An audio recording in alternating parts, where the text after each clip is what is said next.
মার্কিন president Donald ট্রাম্পের আদানি শুল্কের সিদ্ধান্ত বিশ্ব বাণিজ্যে আলোড়ন ফেলেছে। বিশেষ করে বাংলাদেশের পোশাক শিল্প এই সিদ্ধান্তের কারণে গভীর সংকটে পড়েছে।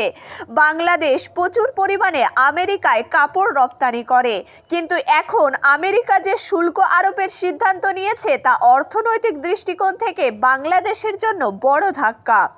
ট্রাম্পের ঘোষণা অনুযায়ী আমেরিকা অন্য দেশ থেকে আসা পণ্যের ওপর শুল্ক ও কর আরোপ করবে, আর এই সিদ্ধান্তে সবথেকে বেশি ক্ষতিগ্রস্ত হবে বাংলাদেশ। 2022 সালে বাংলাদেশ আমেরিকায় $11.7 বিলিয়ন পোশাক রপ্তানি করেছে, কিন্তু শুল্ক ও কর আরোপের পর পোশাক কলকারখানাগুলিতে আলোড়ন তীব্র হয়েছে, কারণ এটি তাদের অর্থনীতিতে গভীর প্রভাব ফেলতে পারে।